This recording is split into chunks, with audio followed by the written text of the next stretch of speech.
Today topic మొదటి ప్రపంచ యుద్ధం. ఈ మొదటి ప్రపంచ యుద్ధం యూరోప్లో మధ్య ప్రాచ్య దేశాల్లో జరిగింది.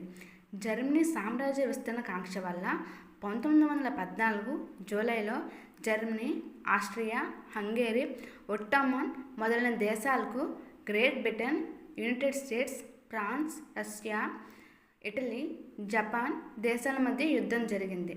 ఈ యుద్ధంలో దాదాపు 90 లక్షల మంది సైనికులు, 70 లక్షల మంది మామూలు ప్రజలు చనిపోయారు. ఆస్ట్రియా, కెనడా, న్యూజిలాండ్, దక్షిణాఫ్రికా మొదలైన దేశాలకు మించి సైనికులు మిత్ర రాజ్యాలకు మద్దతుగా భారతదేశం పంపింది. అయితే దాదాపు 15 లక్షల మంది భారత సైనికులు ఈ యుద్ధంలో పాల్గొన్నారు. ఈ యుద్ధంలో బ్రిటన్ దేశానికి చెందిన అత్యున్నత పురస్కారం విక్టోరియా క్రాస్ హానర్స్.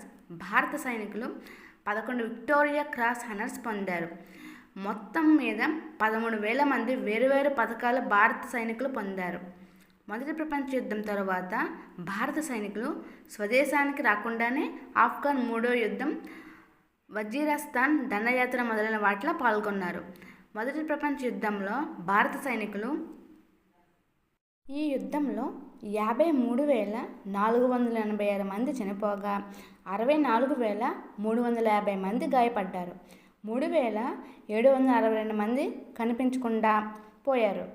వారిలో కొంతమంది జైల్లో బందీలుగా ఉండిపోయారు. యుద్ధం వల్లనే కాదు, ఫ్రాన్స్లో ఉండే వాతావరణ పరిస్థితుల కారణంగా భారతదేశ సైనికులు చనిపోయారు. అక్కడ ఉండే విపరీతమైన చలి వల్ల దాదాపు 90,000 మంది సైనికులు చనిపోయారు. సైనికులు వస్తు రూపేణ కాకుండా దాదాపు 900 కోట్ల రూపాయలని యుద్ధం కోసం భారతదేశం ఖర్చు చేసింది. 43,737 మంది ఇతర సిబ్బంది భారత సైనికుల వెంట వెళ్ళారు. అంతకంటే ముందుగా భారతదేశ సైనికులే యూరప్ చేరుకున్నారు. ఫ్రాన్స్ వీధుల్లో తొలిసారి మార్చ్ 1 చేసిన ఘనత మన సైనికులదే.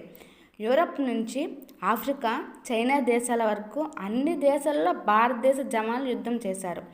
మహారాష్ట్ర మహారాజా గంగా సింగ్ యుద్ధం కోసం తమ పోలీసుల బలగాలుగా పంపించారు.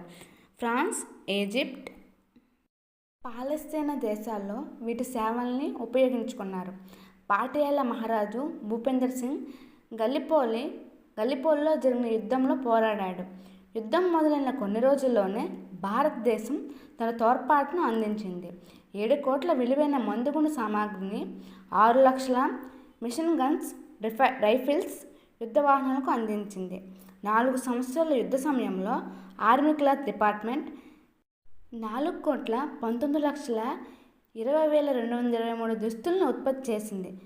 13,02,394 మంది సిబ్బందిని, 1,72,815 జంతువులను, 369.1 మిలియన్ల టన్నుల సరుకులను భారతదేశం అందజేసింది. ప్రస్తుత లెక్క ప్రకారం 742,08,00,000 రూపాయలను భారతదేశం ఈ యుద్ధం కోసం ఖర్చు చేసింది.